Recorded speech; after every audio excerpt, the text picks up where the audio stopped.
नमस्कार, आप देख रहे हैं न्यूज वन इंडिया। मैं हूं आपके साथ राजेश कुमार। खबरें देवभूमि की।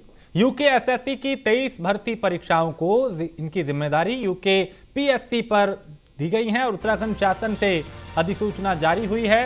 उत्तराखंड लोक सेवा आयोग ने कंपनी के चयन का टेंडर निकाला है। अक्टूबर नवंबर में 3 से 4 भर्तियों के विज्ञापन निकलेंगे और दिसंबर जनवरी 2023 में 3 से 4 भर्तियों की परीक्षाएं होंगी।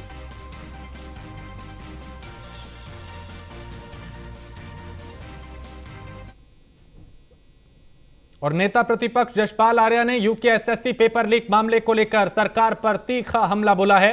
हल्द्वानी में एक प्रेस कॉन्फ्रेंस के दौरान यशपाल आर्या ने कहा कि युवाओं को पारदर्शिता के साथ रोजगार देना और केंद्र राज्य की जो जिम्मेदारी है वो है, लेकिन प्रदेश में ऐसा कुछ भी नजर नहीं आ रहा। यशपाल आर्या ने कहा कि यूके एसएससी मामले को लेकर सरकार 2 दिन का विशेष सत्र बुलाए, जिससे इस मामले पर विस्तार से चर्चा हो सके। उन्होंने कहा कि अब सवाल तो इस बात का है कि एसटीएफ के द्वारा की जाने वाली कार्रवाई क्या अंजाम तक पहुंचेगी। जो बड़े लोग हैं क्या उनको एसटीएफ गिरफ्तार कर सकेगी। यशपाल आर्या ने यह भी सवाल उठाया कि उत्तराखंड में फर्जी प्रमाण पत्र लेकर कई लोग नौकरी भी कर रहे हैं। हमारी मांग है और कांग्रेस की मांग है कि माननीय उच्चतम न्यायालय या माननीय उच्च न्यायालय के वर्तमान माननीय न्यायाधीश की देखरेख में, उनकी निगरानी में यह जांच सीबीआई को करनी चाहिए, सीबीआई को सौंपनी चाहिए। आखिर सबकी मांग है, नौजवान भी चाहते हैं, बेरोजगार नौजवान भी चाहते हैं, जो बेरोजगार संगठन है वो भी चाहते हैं, जो प्रताड़ित नौजवान है वो भी चाहते हैं कि सीबीआई की जांच हो, सिटिंग जज के माध्यम से जांच होनी चाहिए। तो आखिर सरकार क्यों गुरेज कर रही है, क्यों परहेज कर रही है, ये प्रश्न है। हमारा कहना है कि इसके लिए विशेष सत्र, 2 दिन का विशेष सत्र सरकार बुलाए। हमारी मांग है और कांग्रेस की मांग है कि जो अधीनस्थ चयन सेवा आयोग हो या अन्य विभागों में जो भर्ती माफिया, और जिसको राजनीतिक शरण के बिना देखिए भर्ती माफिया पनप नहीं सकता था, तो राजनीतिक शरण देने वाले वो कौन लोग थे। तभी हमारी मांग है कि सिटिंग जज के निगरानी में सीबीआई जांच सारी भर्ती जितनी हुई हैं उत्तराखंड में, चाहे लोक सेवा आयोग के माध्यम से हो, अधीनस्थ चयन सेवा के आयोग से हो या डायरेक्ट सचिवालय में, विधानसभा में, इन सब पे जांच होनी चाहिए। और जो इसमें दोषी पाए जाते हैं, चाहे वो कोई भी हो, उनको कड़ी से कड़ी सजा मिले, ताकि आने वाले भविष्य में जो ये अफसर और ये लोग जो चयन करते हैं, इनके मन में कभी ख्याल भी ना आए कि हम उत्तराखंड के युवाओं के साथ इतनी बड़ी ठगी दोबारा करें। विशेष सत्र 2 दिवसीय 3 दिवसीय आपको बुलाना चाहिए, जिसमें केवल ये चयन प्रक्रिया, भर्ती माफिया के बारे में। विधानसभा में बैकडोर भर्ती मामले में गठित कमेटी को लेकर कांग्रेस प्रदेश अध्यक्ष करण माहरा ने बयान जारी करते हुए कहा कि वो इस कमेटी से संतुष्ट नहीं है। करण माहरा ने कहा कि विधानसभा एक संवैधानिक संस्था है और कहा कि विधानसभा के मामलों पर या तो विधानसभा हस्तक्षेप कर सकती है या फिर सुप्रीम कोर्ट या हाई कोर्ट हस्तक्षेप कर सकता है।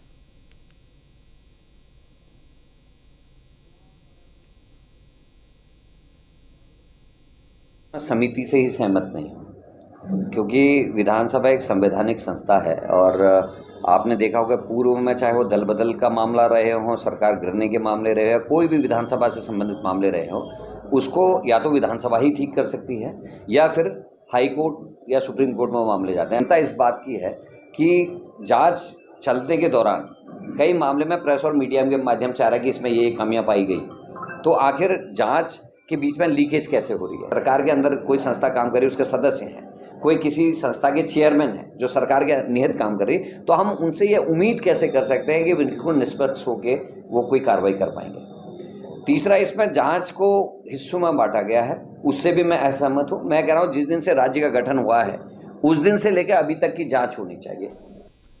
और लघु सिंचाई विभाग उत्तराखंड में ट्रांसफर एक्ट को ताक पे रख के अधिशांशी अभियंता उधम सिंह नगर को देहरादून ट्रांसफर कर दिया गया। खास बात यह कि 9 साल सुगम में तैनाती के बाद अति सुगम देहरादून में पोस्टिंग दी गई। ट्रांसफर सत्र शून्य होने के बाद हुए इस तबादले पर सवाल खड़े हो रहे हैं। खास बात यह कि दुर्गम के जिलों में अधिकारी नहीं है, लेकिन व्यक्ति विशेष को लाभ पहुंचाने के लिए ट्रांसफर देहरादून किया गया।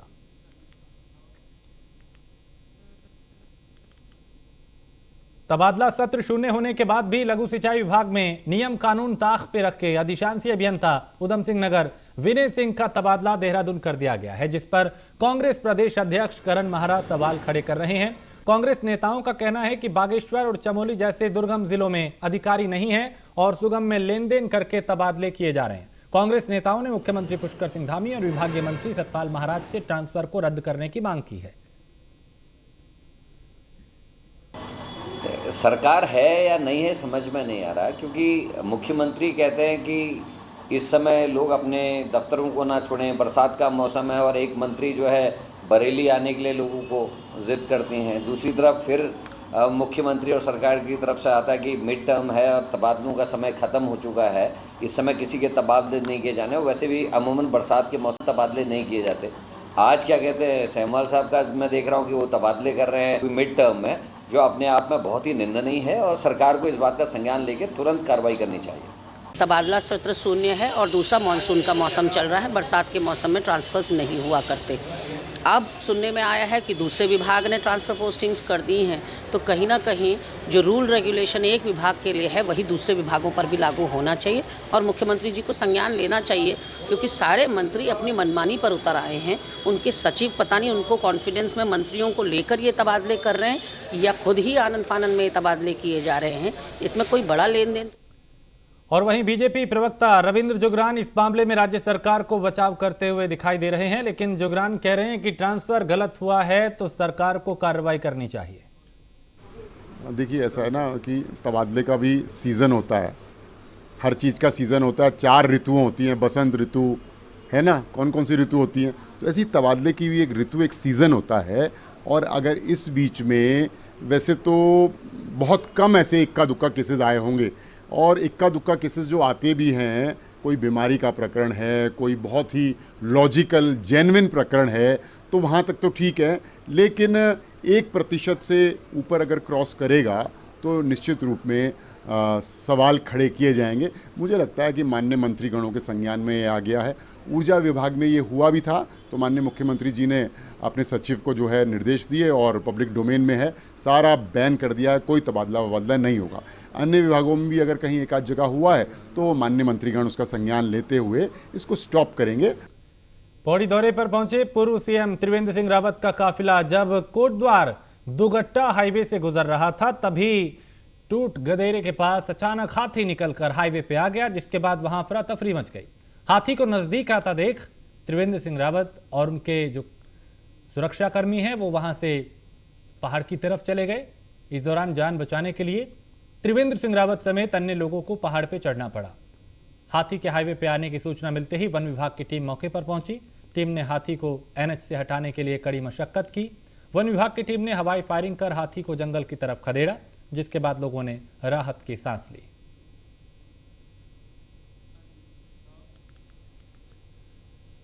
उत्तराखंड वक्फ बोर्ड ने वक्फ की संपत्तियों को लेकर अब सख्ती बरतना शुरू कर दिया है। बोर्ड के अध्यक्ष शादाब शम्स ने कहा कि बहुत सी ऐसी संपत्तियां हैं जिन पर अवैध रूप से कब्जा है और वक्फ बोर्ड की संपत्तियों की जांच कर उनके सभी आंकड़े इकट्ठा किए जा रहे हैं। बोर्ड की सभी संपत्तियों से अवैध कब्जों को हटा लिया जाएगा। बोर्ड के अध्यक्ष शादाब शम्स ने कहा कि सभी मदरसों और जो बोर्ड है उनकी संपत्तियों को जो वक्फ बोर्ड में शामिल नहीं है उनको जल्द से जल्द शामिल कराया जाएगा।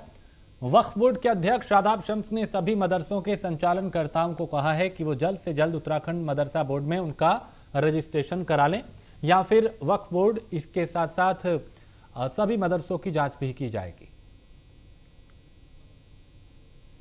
संपत्तियों के ऊपर बहुत अवैध कब्जे हम सब लोग जानते हैं कि हो रहे हैं, और एक होता है धारा 56 की कार्रवाई, धारा 54 की कार्रवाई। उस धारा 54 की कार्रवाई में बाकायदा कोर्ट होती है, कोर्ट के बाद फिर माननीय न्यायालय के माध्यम से आदेश जारी होते हैं, और फिर सिटी मैजिस्ट्रेट उस जो जहाँ पे अतिक्रमण होता है उस ज़मीन को क्लियर कराने के लिए उनको जिम्मेदारी दी जाती है। वहाँ के लिए भी हमने कई प्रॉपर्टीज़ को चिन्हित किया है कि वहाँ पे जहाँ जहाँ ये 56 की कार्रवाई 54 की कार्रवाई रुकी हुई है उसको एक्शन में लाया जाए। बहुत जल्द हम अपना बुलडोज़र भी रेंट पे, क्योंकि बहुत बड़ा उत्तराखंड है, अगर एक जगह रख लिया जाएगा तो यहाँ से दूसरी जगह जाने में खर्च जो है वो ज़्यादा आएगा, इसलिए तय किया गया है जहाँ भी आवश्यकता होगी हम रेंट के ऊपर वक्त आवश्यकता के अनुसार हम हायर करेंगे बुलडोजर्स को, और जहां हमारी संपत्तियों पे अतिक्रमण हो रहे होंगे वहां हम किसी कीमत पे भी अतिक्रमणों को नहीं होने देंगे। अल्मोड़ा में भारी बारिश के बीच राजकीय शिक्षक संघ के 2 दिवसीय अधिवेशन का शुभारंभ विधायक मनोज तिवारी ने किया। इस सम्मेलन में प्रदेश भर से शिक्षक संघ पदाधिकारी और शिक्षकों ने भारी संख्या में शिरकत की। अधिवेशन में पुरानी पेंशन बहाली, वेतन विसंगति और कई सरकारी स्कूलों में घटती छात्रों को संख्या को लेकर चिंता की गई। कांग्रेस विधायक मनोज तिवारी ने कहा, शिक्षकों की समस्याओं के समाधान के लिए विधानसभा से लेकर सरहद तक संघर्ष किया जाए। उसके बाद हमारे छात्र छात्राओं के द्वारा स्वागत गीत और वंदना श्री माजरा जी से डॉक्टर डोलिया भी शिक्षक समाज की समस्याएं होती है, हमारे जनपद के माध्यम से ही क्या कहते हैं हम तक पहुंचती हैं और उनका समाधान करने का कोशिश जो नीतिगत मामले हैं प्रांत करता है। इसलिए इस अधिवेशन का बहुत ही महत्व है। सबसे बड़ी मांग तो है कि हमारे बहुत सारे जो सैकड़ों साथी हैं, पहले पुरानी पेंशन मिलती थी उसको भी 2005 में बंद कर दिया गया। सबसे तो वो दिक्कतें वो हैं, वेतन विसंगतियाँ हैं और हमारे पदोन्नतियाँ जो हैं 5-5, 6-6 साल से पदोन्नतियाँ रुकी हुई हैं। वैसे ही पदोन्नति के एवेन्यूज बहुत कम है शिक्षा विभाग में, और क्योंकि उसका प्रशासनिक और शैक्षणिक कैडर करने से शिक्षकों की पदोन्नतियाँ के एवेन्यूज खत्म हो गए और वो भी 5 साल से बाधित हो रही है। सबसे दिक्कत का विषय है, और उसके बाद वेतन विसंगतियाँ सबसे विषय है। इसके अलावा छोटी मोटी और अन्य समस्याएँ। दूसरी तरफ जहाँ भी देखें तो हमारे सरकारी स्कूलों में छात्र संख्या भी कम हो रही है। भी सब जानते हैं कि शिक्षा विभाग एक बहुत बड़ा विभाग है और निश्चित रूप से बहुत सारे ऐसे विषय हैं, चाहे वेतन विसंगति को लेके हो, चाहे पदोन्नति को लेके हो, चाहे पुरानी पेंशन बहाल को लेके, बहुत सारी समस्याएं इनके द्वारा हमारे सम्मुख रखी गई है। पिछली विधानसभा में मैंने पुरानी पेंशन की मुद्दे को प्रमुखता से रखने का काम किया था। मैं इनको आश्वासन देता हूँ, उम्मीद दिलाता हूँ कि निश्चित रूप से विधानसभा में जो भी संभव हो सकेगा इनकी समस्याओं का निदान करने के लिए प्रयास किया जाएगा। सब जानते हैं कि देहरादून में अगले सप्ताह क्रिकेट के सितारों का मेला लगने वाला है, लेकिन पुलिस और जिला प्रशासन के पास इसकी कोई जानकारी नहीं। आयोजकों की लापरवाही की हद देखिए, उन्होंने स्टेडियम के जिम्मेदार लोगों को भी इस बारे में नहीं बताया, जबकि इतने बड़े आयोजन के लिए पुलिस को पार्किंग से लेकर खिलाड़ियों की सुरक्षा तक का बंदोबस्त करना होता है। बता दें कि राजपुर स्थित Rajiv Gandhi international cricket stadium में 21 सितंबर से रोड सेफ्टी सीरीज के आयोजन की बात कही जा रही है। इसमें मास्टर ब्लास्टर सचिन तेंदुलकर, पूर्व और वेस्टइंडीज के पूर्व बल्लेबाज ब्रायन लारा जैसे बड़े दिग्गज हिस्सा ले रहे हैं। मैच के लिए टिकट के रेट कर बिक्री शुरू कर दी गई है, लेकिन इतने बड़े आयोजन की पुलिस प्रशासन को खबर नहीं। बुक माई शो पे मैच की टिकट की बुकिंग हो रही है, इसके माध्यम से लोग ऑनलाइन टिकट बुक कर रहे थे, लेकिन बुधवार को अचानक बुकिंग बंद हो गई। एसएसपी ने बताया कि ऐसे में आशंका जताई जा रही है कि लोगों के साथ ठगी तो नहीं हो रही।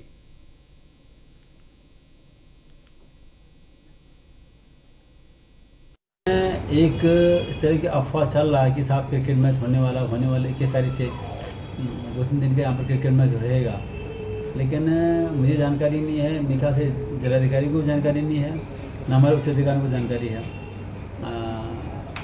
काफ़ी लोग मुझसे पूछ चुके हैं कल, मैंने कहा हमारे संज्ञान में है नहीं। कोई भी इस तरह का आयोजन होता है उसमें एक बहुत सारी भारी व्यवस्थाएँ करनी पड़ती हैं, फोर्स मंगाना पड़ता है, उसके तमाम सुरक्षात्मक बिंदुओं पर उनको गौर करना पड़ता है, उसका डिप्लॉयमेंट करना पड़ता है, फोर्स मंगाना पड़ता है बाहर से। अभी तक तो मेरे संज्ञान में कोई बात है नहीं। मैंने कल एसओ को बता दिया है कि भाई कभी कभी ऐसे एक आयोजन का प्रस्ताव लोगों के सामने रख करके लोग ठगी भी कर देते हैं। और उत्तराखंड अधिकारी कर्मचारी शिक्षक समन्वय समिति के बैनर तले कर्मचारियों ने विकास भवन में गेट मीटिंग की और इस दौरान कर्मचारियों ने नारेबाजी करते हुए 20 सूत्रीय मांगों को पूरा करने की मांग की। कर्मचारियों का कहना है कि विभिन्न संवर्गों के ग्रेड वेतन कम किए जाने, पुरानी पेंशन समेत 20 सूत्रीय मांगों को लेकर कर्मचारी चरणबद्ध आंदोलन कर रहे हैं।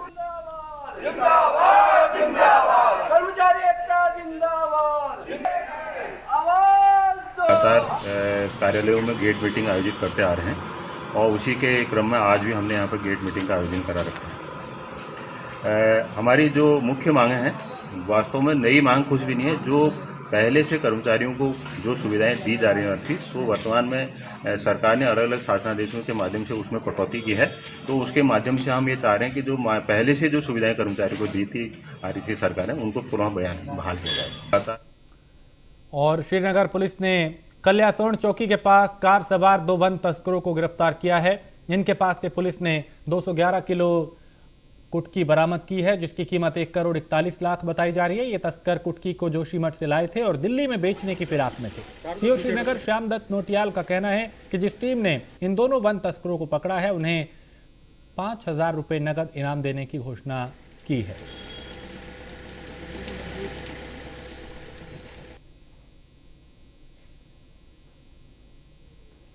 हाँ, ये लगभग इसकी जो कीमत है, जो हमने जो मालूमात करवाया है, तो इसकी कीमत लगभग 1 करोड़ 41 लाख के आसपास इसकी कीमत है। कुटकी जो ये जड़ी है, ये कल हमारे जो हमारी चौकी है कल्यासोड़ में, वहाँ पे शाम को चेकिंग के दौरान एक सफारी गाड़ी में ये माल पकड़ा गया है, जो चमोली से लाया जाना बताया जा रहा है। इस पर 2 अभियुक्त है। इनके खिलाफ जो मुकदमा अपराध संख्या 69/22, धारा 41/42 और 26(1)G भारतीय वन अधिनियम 1927 के तहत अपराध पंजीकृत किया गया।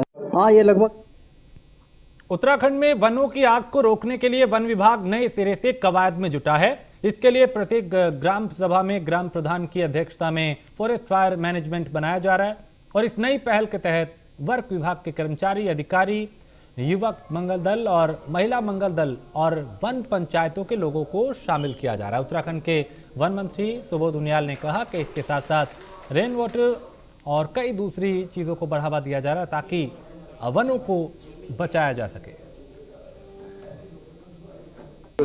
दीर्घकालीन नीति बना रहे हैं, जिसके तहत अभी हमने काफी रिफॉर्म्स किए हैं। मसलन राज्य की हर ग्राम सभा में एक फॉरेस्ट फायर मैनेजमेंट कमेटी, वनाग्नि प्रबंधन समिति ग्राम प्रधान की अध्यक्षता में बनेगी, जिसमें युवक मंगल दल, महिला मंगल दल, वन पंचायत के सरपंच और रेवेन्यू और फॉरेस्ट विभाग के कर्मचारी उसमें रहेंगे, ताकि आपसी समन्वय से उसको रोका जा सके। इस पर्टिकुलर इलाके में जहाँ वनाग्नि का ज़्यादा फ्रीक्वेंसी रही है, वहाँ पर मॉइस्चर लेवल कैसे बढ़ा सकें और आग लगने की स्थिति में पानी की उपलब्धता से उस आग पर काबू पाया जा सके। लेकिन ये स्पष्ट मानना है कि जब तक कम्युनिटी इन्वॉल्वमेंट नहीं होगा, जब तक स्थानीय लोग इस पर नहीं इन्वॉल्व होंगे, तब तक वनाग्नि को आप रोक नहीं सकते। तो स्थानीय लोगों की सहभागिता इसमें हो, इसके लिए हम लोग लगातार इस तरह प्रयास कर रहे हैं कि वो फॉरेस्ट डिपार्टमेंट जनता के साथ दोस्ताना व्यवहार स्थापित करे, ताकि जनता को भी वनों के प्रति अपनी जिम्मेदारी का एहसास मिले। और दक्षिण भारत में केरल, तमिलनाडु, उड़ीसा जैसे राज्यों में कहर बरपाने वाला टोमेटो फ्लू उत्तर भारत में भी पैर पसार रहा है। यूपी में इस वायरस से कई बच्चे संक्रमित हो चुके हैं। हालांकि जानकार मानते हैं कि यह वायरस 1 सप्ताह में ठीक हो जाता है और जल्द ही इस पर पूरी तरह से कंट्रोल किया जाएगा। देखिए, टोमेटो फ्लू जो है, जो hand, foot and mouth disease भी के नाम से भी ये जाना जाता है, तो इसके संबंध में एनएचएम की ओर से हमने कुछ दिनों पहले समस्त सीएमओस को दिशा निर्देश जारी किए थे। इसी के तर्ज पे आज मैंने समस्त जिलाधिकारियों को भी दिशा निर्देश जारी किए हैं और इसमें इसका मैनेजमेंट, ट्रीटमेंट और इसको कैसे सिम्टम्स के बेसिस पे कैसे आइडेंटिफाई किया जाए, इसके बारे में गाइडलाइंस हैं। और ये अभी फ़िलहाल हम लोग मीटिंग भी कर रहे हैं डीएम्स के साथ, जो टीबी मुक्त भारत के संबंध में, उसमें भी मैं समस्त जिलाधिकारियों को इस बारे में इंफॉर्मेशन दूंगा। देखिए, और उत्तराखंड में मौसम विभाग ने आफत का अलर्ट जारी किया है। कुमाऊं गढ़वाल मंडल में भारी बारिश की संभावना जताई है। मौसम विभाग ने 4 जिलों के लिए जारी किया है ऑरेंज अलर्ट। रुद्रप्रयाग, चमोली, पिथौरागढ़ और चंपावत के लिए यह अलर्ट जारी किया गया है।